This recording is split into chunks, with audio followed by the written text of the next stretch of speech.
Bueno, para dar inicio a nuestro ciclo de conferencias del día lunes, nuestro primer ponente es el ingeniero Aristóbulo Bejarano. Aristóbulo Bejarano es ingeniero de petróleos egresado de la Universidad Industrial de Santander en el año 1975. Es magíster en gestión tecnológica aplicada a la industria del petróleo, magíster en ciencias económicas, especialista en filosofía política contemporánea y estudios en desarrollo gerencial y alta dirección. Cuenta con 42 años de experiencia en aplicaciones de ingeniería de yacimientos, petrofísica avanzada, caracterización de yacimientos, gestión integrada de yacimientos, evaluación de informaciones, gestión de tecnología y dirección de proyectos de investigación y desarrollo en exploración y producción, y el conocimiento de ingeniería avanzada de yacimientos y producción. Es profesor universitario en gerencia integrada de yacimientos, registros de pozo, ingeniería de gas, gestión y transferencia de tecnología a nivel de pregrado y posgrado, y ética para ingenieros. Es conferencista en temas de filosofía política contemporánea, ética empresarial, formación de talento humano, prospectiva empresarial y tecnológica, y gerencia y gestión estratégica de la tecnología, gerencia estratégica y estudios de innovación y análisis y evaluación de proyectos de exploración y producción e investigación y desarrollo bajo condiciones de riesgo. Es consultor nacional e internacional en estudios integrados de yacimientos aplicados a clásicos, carbonatos, fracturados y no convencionales. Ha realizado trabajos en Argentina, Canadá, Colombia, Ecuador, India, México, Emiratos Árabes Unidos y Venezuela para diferentes compañías. Actualmente es empresario experto consultor SPS. Ingeniero Aristóbulo, le damos la bienvenida y le agradecemos por participar en esta semana de Petrofísica. Ya puede compartir.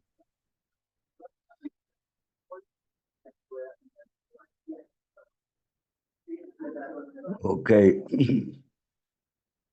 entonces vamos a empezar con el proyecto, lo llamamos Ingeniería de Prospectos Integrada. Entonces, cuando examinamos el entorno, en lo que se refiere a los hidrocarburos, vemos una volatilidad alta del precio de los hidrocarburos. En la producción, las empresas buscan reducir costos y amplían el outsourcing, manejan nuevas tecnologías y modelos de negocios. En materia de tecnología, hay que establecer y pensar que las tecnologías que manejamos están cambiando exponencialmente. En materia de innovación hay un mayor énfasis en el conocimiento y en cuanto al riesgo en la inversión y en otros aspectos, pues se tiene el riesgo técnico, el económico y además surge un riesgo político en Colombia. Aquí, si hablamos de la importancia estratégica de los hidrocarburos, ustedes ven ahí una propuesta de Holdings donde en la parte superior se presentan los hidrocarburos convencionales y como no convencionales, de esos convencionales presentan las zonas apretadas y lo que es el aceite extrapesado. En cuanto a los no convencionales, tenemos el gas de arcillas y el petróleo de arcillas. Y en otros aspectos tenemos el carbón, el gas asociado al carbón, el gas de hidratos, y podríamos pensar eventualmente en introducir el hidrógeno natural y los yacimientos geotérmicos.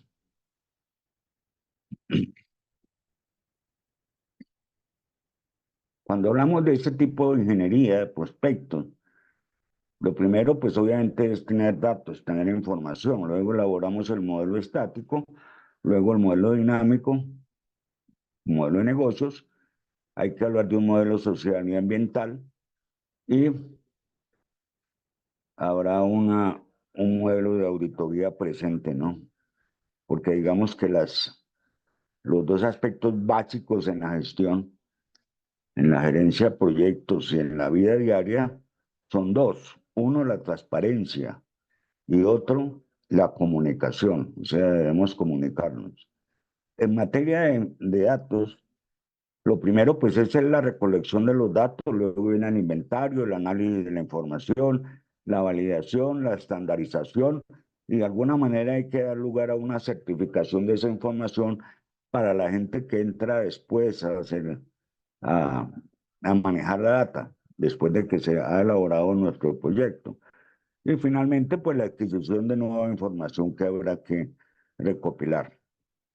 Entonces, el modelo de datos nos va a hablar es de la estructura, de la roca, de los fluidos, de la historia del yacimiento, del conocimiento como tal, de la aplicación de tecnologías y obviamente pues habrá gestión de investigación. Bueno, entonces la situación del entorno, ustedes lo ven, ya lo mencionamos, la volatilidad del precio del petróleo, la reducción de costos y el outsourcing, y obviamente el acceso a nuevas tecnologías y modelos de negocios. En materia de innovación, pues obviamente énfasis en el conocimiento y el riesgo lo debemos evaluar técnico, económico y además político. En materia de importancia estratégica, esta es una propuesta de Holdings en la parte superior con el color amarillo, pues ahí ven los yacimientos convencionales y en la parte inferior los yacimientos no convencionales. Dentro de los no convencionales tenemos arenas apretadas para la producción de petróleo, gas y el extrapesado. Ahora lo miramos en la gráfica de la ecuación maestra de la petrofísica, porque habría que considerar el aceite extrapesado como no convencional. Los otros no convencionales, el gas asociado al carbón y eh, el gas de hidratos. Y de pronto lo que vemos aquí con algo de detalle puede ser el, eh, lo- el gas o el petróleo que se crea o que se tiene en roca generadora. En Colombia la perspectiva de lo que nos habla, lo primero, pues el Estado, digamos, que está orientado hacia los campos maduros, hacia el recurso mejorado, etcétera. El offshore es una de las características importantes que se tiene en este momento en cuanto a la producción de gas y estarían los yacimientos no convencionales, incluyendo aspectos tales como el hidrógeno y los yacimientos geotérmicos en la Tierra. En el caso de la ingeniería de prospectos integrada, pues se tiene en primer término un modelo de datos, un modelo estático, un modelo dinámico, obviamente cómo se van a mover los fluidos, un modelo de negocios para obviamente ver hacia dónde vamos y cuánto van a ser las inversiones, etcétera. Una vez que se tiene eso, pues se elabora un modelo social y ambiental con la información pertinente y finalmente se tiene un modelo de auditoría. Como les digo, los dos factores importantes en la vida son la transparencia y lo otro es la comunicación. Entonces hay que publicar, hay que hacer amigos, etcétera. En cuanto se refiere al modelo de datos, pues estamos hablando de colección de información, de elaborar el inventario correspondiente, hacer el análisis de la data, validar los datos,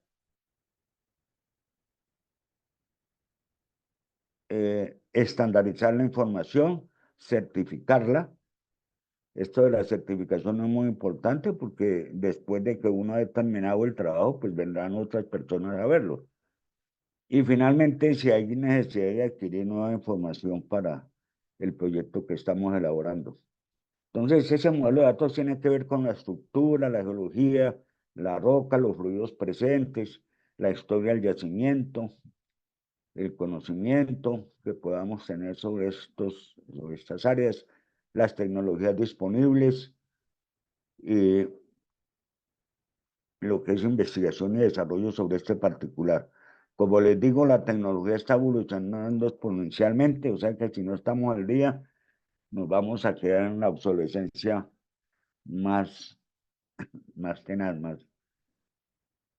El modelo de datos también tiene que ver con el entorno, entonces hay que mirar los términos de fiscalidad, la descripción institucional o fiscal del sector y examinar las oportunidades para innovar.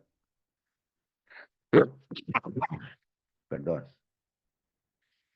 El modelo de datos también en este esquema que estamos mostrando aquí, en el centro estaría la empresa de interés, en la parte izquierda estarían, por llamarlo así, los proveedores, en la parte derecha los clientes, en la parte superior la competencia y en la parte inferior estaría las regulaciones o el Estado.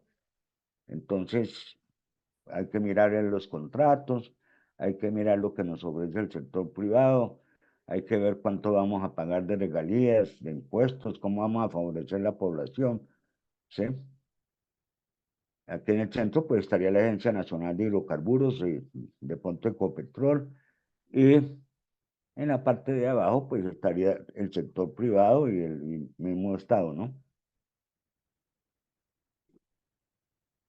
En este otro caso, las oportunidades para innovar, pues obviamente los contratos, el incremento de reservas, en la competencia de los servicios que se prestan, la oferta laboral, en el caso de los clientes, el mejoramiento de la producción, IOR, el recobro mejorado, y en cuanto a las regulaciones, pues la licencia, la fiscalidad, las regulaciones, la demanda laboral, etcétera. Pues la idea es el mejoramiento de esos factores, ¿no? Y en todo el centro, pues se tiene la empresa, la cual tiene que ver, la empresa o los individuos, los contratistas, tienen que ver, pues, con el Ministerio de Minas, el Ministerio de Hacienda, de pronto Ecopetrol, la Agencia Nacional de Hidrocarburos y el sector privado como tal. Esta es la ecuación maestra de la petrofísica, es un triángulo en el cual en la parte superior ustedes ven la permeabilidad sobre la viscosidad, era lo que les hablaba del crudo pesado. El crudo extra pesado, pues la permeabilidad es muy buena, pero la viscosidad es altísima. H viene a ser el espesor. En el caso, por ejemplo, de los yacimientos no convencionales, como los que están en la zona generadora, pues las permeabilidades son muy bajas, pero la viscosidad va a ser muy pequeña también, porque estamos hablando de gas y de hidrocarburo liviano. Pero el valor del caso de H, que es la capacidad de flujo, pues va a ser relativamente bajo debido a eso. En otra esquina tenemos la porosidad, tanto la porosidad total como la porosidad efectiva, lo cual nos va a procurar el, el, a caracterizar el almacenamiento posible que podamos tener. Y a la derecha tenemos la saturación de agua, en este caso preferimos la saturación de agua irreducible, porque eso nos ayuda a definir la permeabilidad, como lo veremos más adelante. Y este modelo, esta ecuación maestra de la petrofísica nos permite examinar reservas, examinar caudales y ver la plática que le tenemos que meter al proyecto. Algo que hay que considerar en esto, si miramos la ecuación maestra de la petrofísica, lo que es porosidad y saturación de agua, eso puede variar normalmente, entonces los promedios aritméticos que podamos obtener no estarían lejos de la realidad. En el caso de la permeabilidad, como la permeabilidad es un vector, entonces el escalamiento es un poco más complicado, porque el vector tiene dirección y magnitud. Entonces aquí vemos cuando estamos, por ejemplo, en un canal, entonces en el eje del canal los caudales van a sumar. El de la mitad es el modelo que podemos desarrollar como un modelo exponencial, o sea, el promedio geométrico. Entonces, aquí los caudales van en una dirección perpendicular, digamos, a las capas.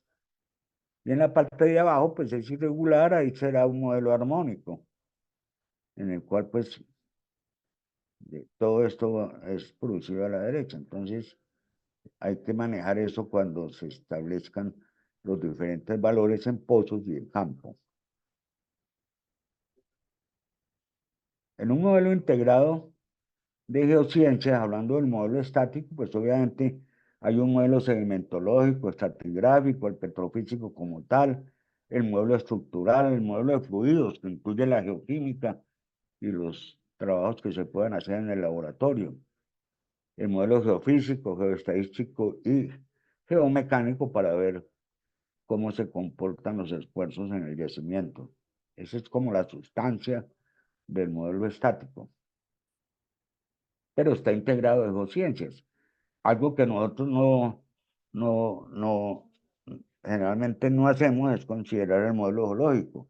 Todos los cálculos que hagamos y todas las elucubraciones que podamos hacer o desarrollar, o las teorías o los caminos ya desarrollados, por ejemplo, de petrofísica, etcétera, todo esto debe ser consistente con los modelos geológicos. El modelo geológico es muy importante en esta situación.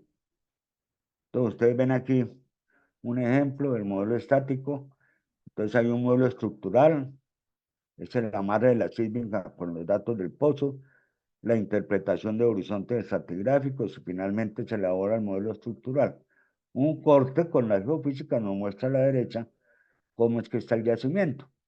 Donde ustedes ven ahí un colorcito azulito con rojito, ese es el, ese es el yacimiento. Y lo que se ve ahí medio clarito son las fallas. Entonces ya nosotros podemos establecer área, extensión de yacimiento, etcétera.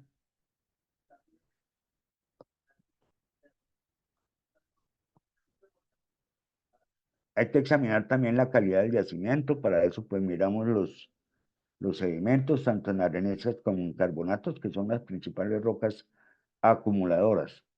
La mineralogía del cemento, la geometría original, como es la geometría de poro, la, la uniformidad de los tamaños de poro, porque a veces pues los granos son alargados, otros son redondeados, otros pues la forma es variable. Generalmente cuando los sedimentos se mueven, como es el caso de los canales, por ejemplo, pues los sedimentos están redondeados. Entonces uno lo que tiene que mirar ahí, tratar como de examinar es la cantidad de feldespatos. Cuando uno tiene una abundancia de feldespatos, generalmente en ese tipo de yacimientos, pues porque estamos muy cerca de la zona de depósito. Entonces esos granos no se han movido. Cuando el feldespato es mínimo, generalmente el grano se ha movido más redondeado. Si llegamos a la costa, por ejemplo, los granos son más redondeados y más desarrollados. Hay un fenómeno también que se presenta a nivel de yacimiento, que es la diagénesis. Entonces, la diagénesis es una transformación de los granos por acciones químicas o mecánicas, pero generalmente químicas, ¿no?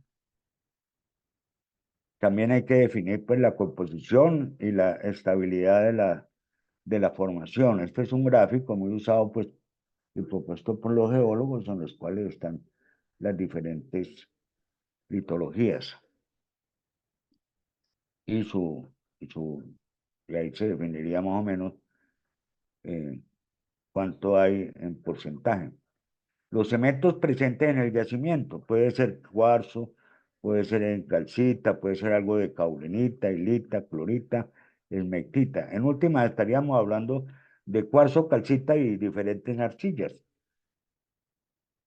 Entonces, la caulenita generalmente en yacimientos continentales y el resto de tres cuando predominan son yacimientos como de origen marino. Entonces, eso nos facilita la evaluación al conocer los cementos.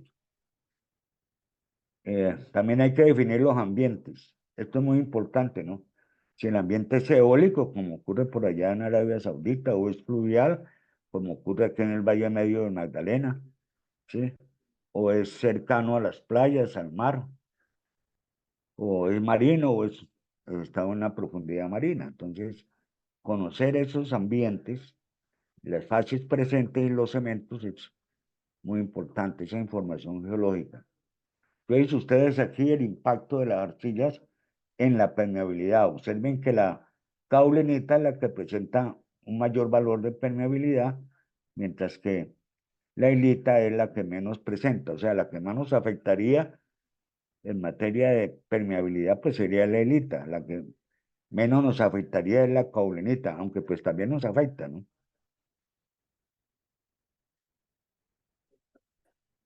La idea principal de todo esto es llegar a este final, perdón. Aquí nosotros estamos definiendo las unidades de flujo. Entonces, aquí esta es una relación que está entre la permeabilidad y la porosidad efectiva. Si es líquido, pues será la permeabilidad Klimkenberg. Si es gas, pues es la permeabilidad al aire. En el laboratorio medimos permeabilidad al aire, la tenemos que transformar en permeabilidad Klimkenberg. A la derecha ustedes ven por qué se presenta esa diferencia. Entonces aquí estamos hablando de diferentes tamaños de grano. O sea que vamos a tener diferentes tamaños de garganta poral. Entre mayor es el tamaño de garganta poral, pues tenemos una mayor eh, calidad, digamos, del yacimiento. Cuando hay alta permeabilidad y la porosidad, pues, como se ve aquí, pero que se tenga alta permeabilidad, pues estamos bien, porque pues la capacidad de flujo es alta y con eso se pueden extraer los hidrocarburos. Entonces, cuando miramos tamaño de poros para hacer ya y establecer esas unidades de flujo, lo que hacemos es distribuir y examinar y calcular el tamaño de garganta poral. Lo que sea menor o igual a 0.5 micrones, eso sería microporosidad, que es el caso de las arcillas. Las arcillas retienen el agua que tiene la arcilla no se mueve. Por eso es que la arcilla es impermeable y es dúctil. O sea, se pueden hacer cosas con la arcilla. Ahora, la saturación de agua de la arcilla es del 100%, porque adentro no vamos a encontrar, eh, pues no vamos a encontrar sino agüita, ¿sí? Agua es lo que hay en la naturaleza, porque los sedimentos todos se depositaron en un medio acuoso. Lo que pasa es que pues, nosotros no podemos tomar de todas las aguas que hay, ¿no? Y los otros son ya aspectos en los cuales tenemos la mesoporosidad, que es más alta, está entre 0.5 y 2.5 micrones, el tamaño de garganta poral. Están los macroporos, entre 2.5 y 10 micrones. Y finalmente los megaporos, que son mayores a 10 micrones. ¿Cómo hacemos esto en el laboratorio? Esto ya pues lo calculamos con los registros y también se obtiene de datos del laboratorio. En el laboratorio lo que hacemos es inyectar mercurio en los plugs, en las muestras, y al inyectar mercurio podemos ver la, la, en el porcentaje 35, R35, vamos a encontrar entonces el tamaño de garganta poral. Observen que ese tamaño de garganta poral, como lo estamos estableciendo aquí, estamos diciendo que la presión capilar que medimos con mercurio va a ser igual a 100. Algunos hablan de 107 dividido por el radio de garganta poral. Entonces, el radio de garganta poral va a ser igual a 100 dividido por la presión capilar. O sea, acá en este gráfico, al lado izquierdo estaría la presión capilar, al lado derecho está el tamaño de garganta poral. Ese tamaño de garganta poral, pues obviamente se va incrementando en la medida en que es más bajo. Y las pendientes, pues son también menores. Esta es otra presentación que se encuentra en la literatura, en la cual tienen la porosidad contra la saturación de agua. Observen que hay una variación en la medida en que crece la porosidad, pero la saturación de agua disminuye cuando hay hidrocarburos. Y las permeabilidades pues van creciendo hacia la derecha, que son las líneas que cortan el gráfico. Aquí a la izquierda pues está el logaritmo del radio de garganta poral contra la saturación de agua, y lo ponen como una línea recta, pero esto va a ser es una línea, una curva más bien, una curva, porque para los valores bajos de saturación, los radios de garganta poral pues van a ser bastante altos. Entonces, como les decía, llegamos a esta solución en la cual nosotros lo que estamos haciendo es permeabilidad contra porosidad y miramos los tamaños de garganta poral. Obviamente lo que está hacia la parte superior pues será la mejor zona, ¿no? Pero una idea es ver en las zonas que tenemos cuáles son los valores, digamos, predominantes. Aquí aparece, por ejemplo, la presión capilar dividida igual a 107 sobre el radio de garganta poral.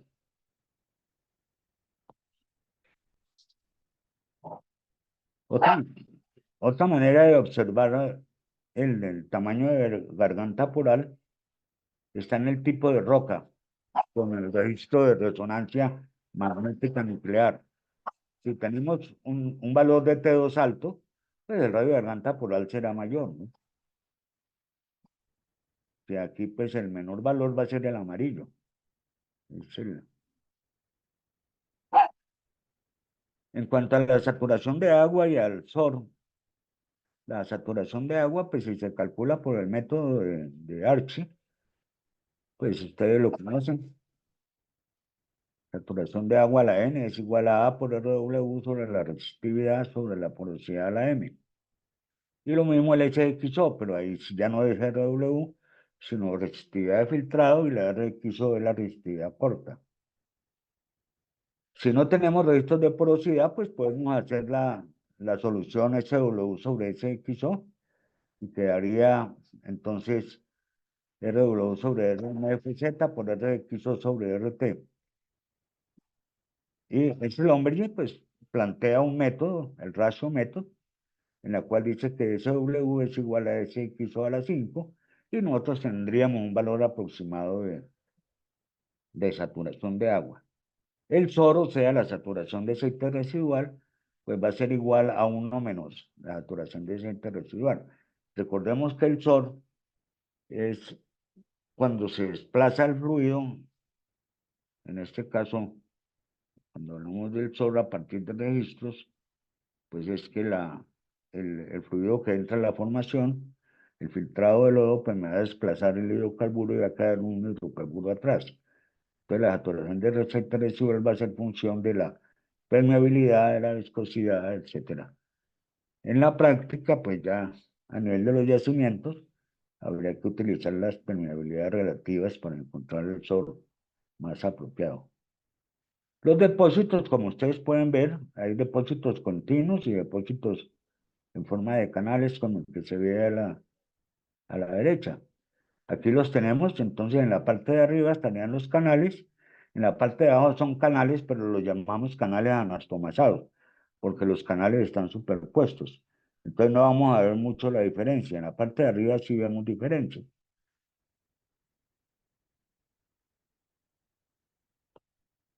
La idea principal de esto, desde la petrofísica, es validar esa información de canales con los datos de porosidad y permeabilidad.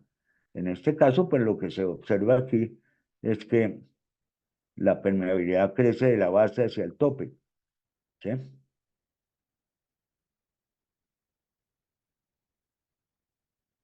Aquí pues está los rayos de garganta poral, más o menos son términos de energía.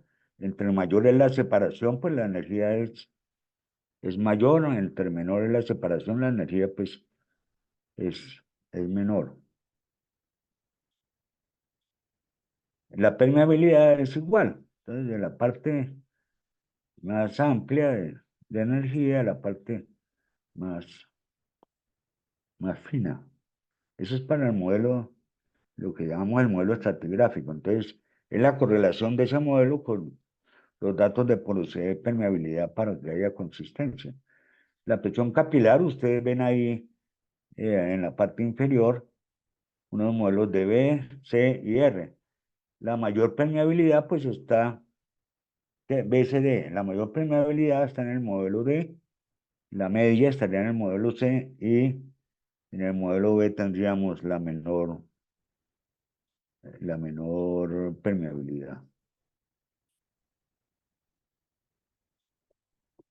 por lo que decíamos antes, ¿no? De lo de las pendientes. Aquí tendríamos unos modelos, en este caso, en el primer caso están los canales anastomasados y a la derecha en B están los canales separados. Entonces las permeabilidades al lado izquierdo pues son mayores que las al lado derecho. Aquí también pues se muestran distintos casos de acumulaciones. A medida que nos vamos hacia la izquierda, pues la permeabilidad es mayor. Observen que las últimas curvas nos representan la saturación de agua residual, pues a menor saturación de agua residual se tiene mayor permeabilidad también. En cuanto a los depósitos, el depósito de la parte superior, ustedes lo ven ahí, es un depósito anastomazado, los canales están superpuestos, entonces la declinación es menor, mientras que en los canales separados, pues la declinación va a ser mayor, ¿no? Hay heterogeneidades, ustedes lo ven, entonces las fallas son parte de la heterogeneidad. Eh, puede haber aglomeraciones, llamémoslas de lutitas, de arcillas, y están las fracturas también, ¿no? Una manera de examinar el fracturamiento es, si tenemos un buen mapa estructural, calculamos el radio, que va a ser la derivada de la profundidad con respecto a de X de Y. Eso nos dará el radio de curvatura. Donde tenemos el mayor radio de curvatura es donde vamos a tener la mayor probabilidad de fracturamiento. En este caso es lateral, lateral. Aquí en el centro, pues obviamente el radio de garganta, el radio de el RC es muy pequeño, entonces ahí habrá muy poca probabilidad de, de que la roca esté fracturada. Entonces, si estamos hablando de yacimientos fracturados, pues yo no voy a perforar en el tope de la estructura, me voy a ir lateralmente para tener pues la mayor probabilidad de encontrar el yacimiento fracturado. Entonces, hay una integración que hay necesidad de realizar, que es la geología, vía fases, con el tipo de roca, el radio de garganta poral, la permeabilidad sobre la porosidad y la porosidad efectiva, ¿no? La porosidad efectiva, recordemos, es una porosidad comunicada. En petrofísica también una manera de visualizar en una página los problemas y las variables es en el plot de Piquet. Ahí podemos poner saturación, porosidad, resistividad, permeabilidad, diferentes variables se pueden escribir y anotar en el gráfico de Piquet. En materia de yacimientos, pues están los fluidos y las unidades de flujo, de manera de integrar. Y en materia de geofísica y geomecánica encontramos la impedancia acústica y las relaciones de velocidades. Recordemos que la impedancia acústica es el producto del tiempo de tránsito, que es un registro, por la densidad, que es otro registro.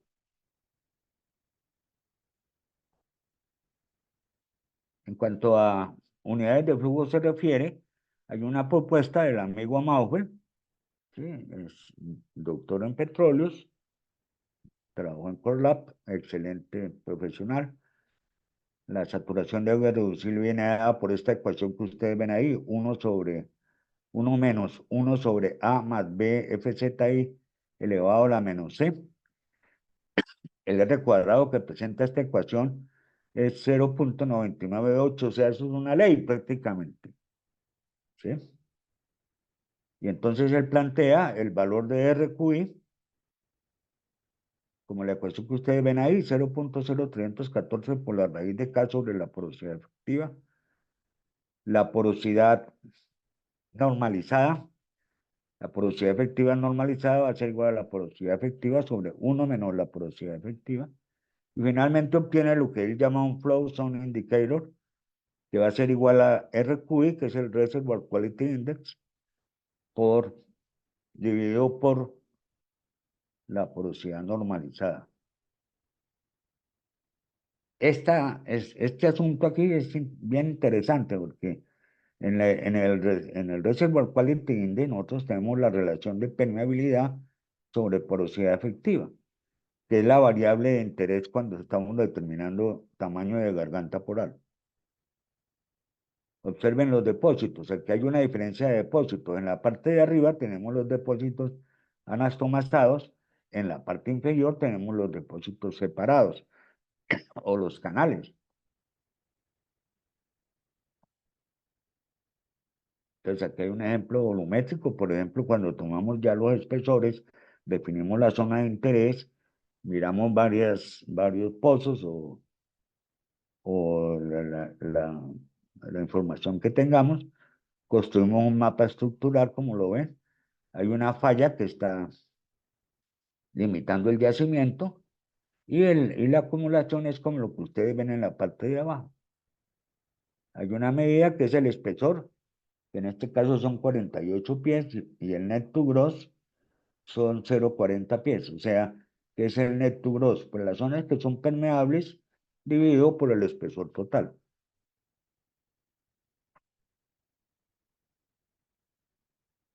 Les digo eso de comunicarse, de escribir, de estar atento. En algún momento nos ganamos un Premio Nacional de Ingeniería de Petróleo en el 2001 y lo hemos ganado en otras oportunidades también. con un trabajo en el cual estudiamos zonas de gas empleando atributos sísmicos. Eso lo hicimos conjuntamente con Alfredo Tada, que era un geofísico, con Eduardo Ariza, un geólogo, y mi persona en la parte petrofísica. En cuanto al modelo dinámico se refiere, tenemos varias alternativas. Uno, el método volumétrico, o sea, el cálculo de reservas. Otro es la declinación, el balance de materiales, el modelo de simulación. En el modelo de simulación tenemos el convencional y el streamline. El método Monte Carlo también se puede utilizar, se puede elaborar por analogía y habrá otros. Hoy en día, pues con la inteligencia artificial, esas puertas están abiertas. El modelo dinámico, como ustedes ven ahí, a la izquierda está el modelo geológico elaborado ya con sus distintas propiedades y a la derecha está ya el ingreso que hacemos al modelo de simulación convencional. Mecanismos de producción que tenemos, pues los más bajitos es la expansión de la roca, el gas en solución puede ser de un 20%, el empuje hidráulico va a ser hasta de un 30%, como base pues para hacer estimaciones de recuperación. Modelo social y ambiental es algo que se puede hacer directamente examinando el plan de ordenamiento territorial de los municipios y mirando las acciones que se tienen de planificación física en el área, ¿no? Sí, examinarlo. Ahí les coloqué para que le echen una miradita la, la conexión de Puerto Wilches para ver el plan de ordenamiento territorial. Claro, pues no solamente es eso, sino también hay que hacer encuestas con la gente, comentarle qué es lo que se quiere hacer, qué es lo que se quiere elaborar para que no haya problemas del orden político. Generalmente cuando la gente llega a estos lugares, pues hay trabajo para la gente. En las regulaciones hay también obligaciones en las cuales la buena parte de los trabajadores deben ser del lugar. Entonces hay que buscar maneras de entrenarlos, de prepararlos, etcétera. La idea es que el beneficio sea no solamente para la empresa, sino también para las comunidades que estamos abordando. Y en eso, la industria petrolera y los geólogos son los primeros en Colombia en manejar ese asunto. Pues las regulaciones son claras, ¿no? Ok, entonces vamos a hablar del modelo económico, entonces hay que buscar el beneficio, ¿sí? Y obviamente hay una participación ahí del Estado y de los socios, etcétera. Entonces, la idea es maximizar valor. Las diferentes variables que nosotros podemos encontrar en materia de inversiones, pues es la producción, el precio, los costos, los impuestos. Aquí en esta gráfica tenemos el valor presente calculado y una variación de izquierda a derecha de esas cantidades. Entonces podemos ver cuál es la que más impacto tiene. En este caso, positivamente, la que más impacto tiene es la producción y negativamente la que más impacto tiene son los impuestos. Los costos tienen un mínimo impacto y el precio pues tiene un impacto positivo. Entonces con eso podemos examinar los factores de riesgo, porque el riesgo es todo aquello que nos afecta negativamente el flujo de caja, o sea, el valor presente. Entonces tenemos que establecer un modelo de negocios. El modelo de negocios nos ayuda a decir, hombre, yo tengo unos proveedores, unos clientes, hay una competencia y hay unos resultados. Entonces es una estrategia de cómo organizamos y optimizamos los ingresos para generar, establecer, distribuir el valor que queremos crear. Como ven, aquí está la infraestructura, la oferta a los clientes y obviamente la ecuación de beneficios. Aquí lo vemos. Entonces, los proveedores, cómo hacerlo, la propuesta de valor, o sea, lo que vamos a vender o lo que vamos a entregar, los clientes que tenemos, y en la parte inferior, pues están las reservas más la producción. Ese es el beneficio que podríamos obtener. Beneficio en este caso, pues sería los ingresos menos los costos. Entonces, con datos, elaboramos la información y con la información lo que hacemos es generar conocimiento. Entonces, un modelo de negocio es fuente de conocimiento para generar y retener valor.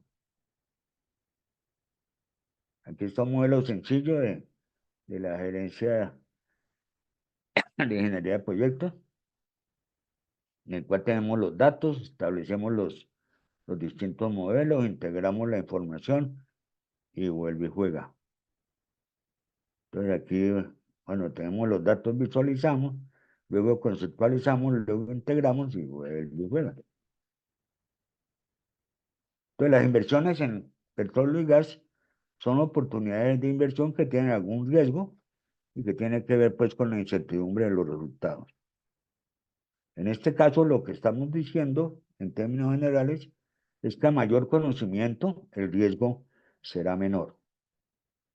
Entonces, entre mejor conocimiento tengamos de las cosas que estamos haciendo, pues vamos a tener eh, menores impactos.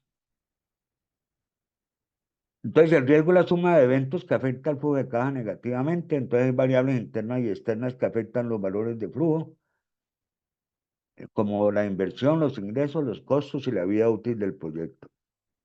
Eso ustedes ya lo saben.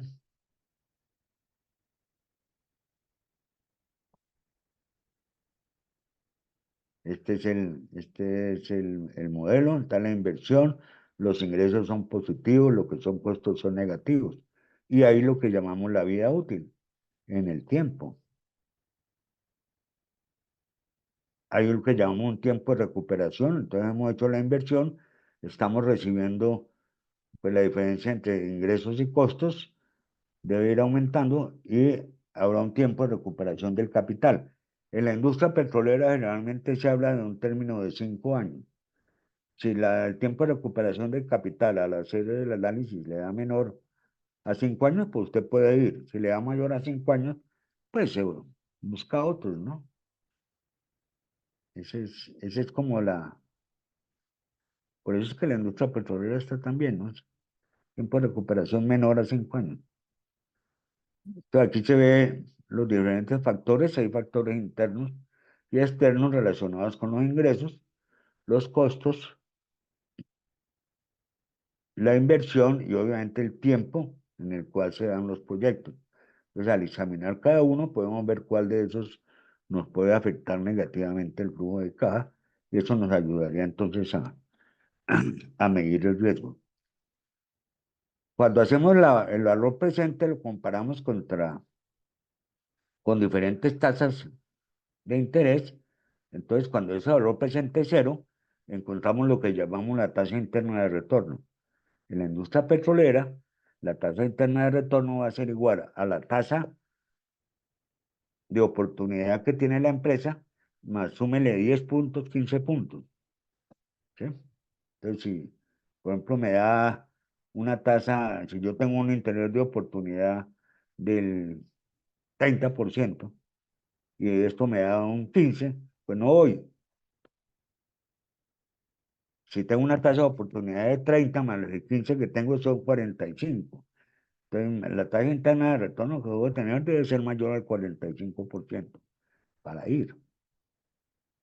Entonces, es la tasa de oportunidad más 15 puntos.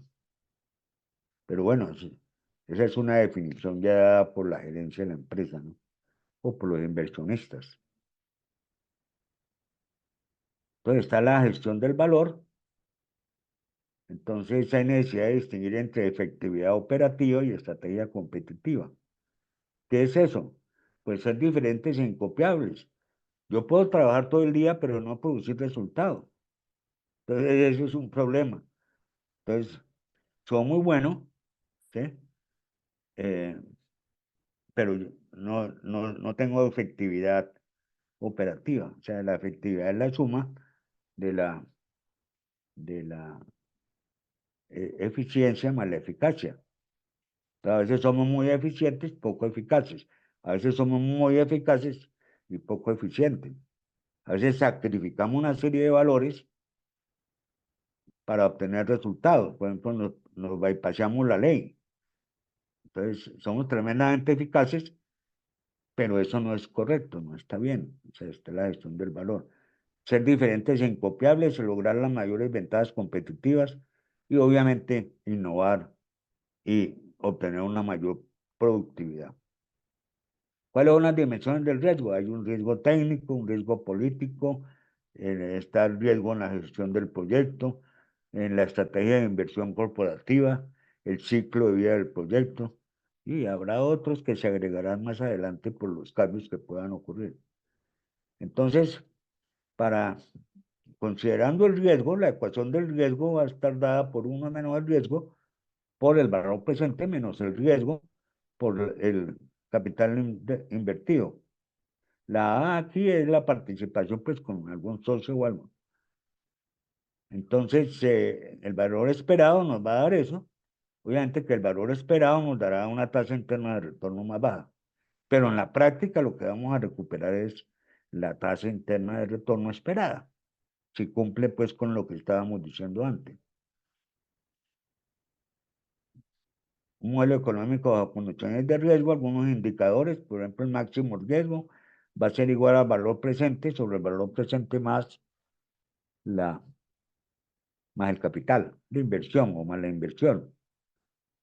Entonces, ese es un indicador interesante. El modelo de auditoría, pues obviamente corresponde a la comunicación de lo que hacemos. Entonces, pues aquí lo que tenemos, como ustedes ven, es pues, la información como base, las consultas, las acciones a hacer, la cogestión, los reportes, quejas, peticiones, etcétera. Entonces, eh, hay que manejar pues la definición de las cuentas. Los actores, pues hay actores externos, el público, hay actores internos, control interno, y está el control de las entidades, sea del Estado o sea particulares. Finalmente, aquí quiero mostrarles algo sobre los yacimientos no convencionales, que es algo que existe aquí en Santander. Estos yacimientos no convencionales, pues tienen una característica importante, son las altas presiones.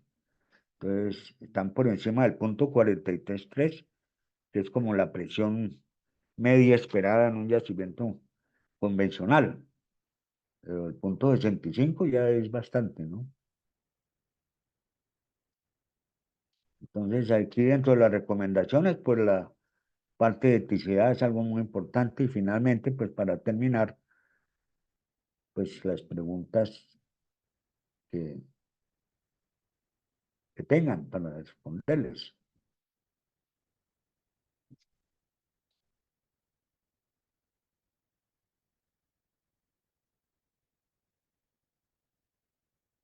Entonces,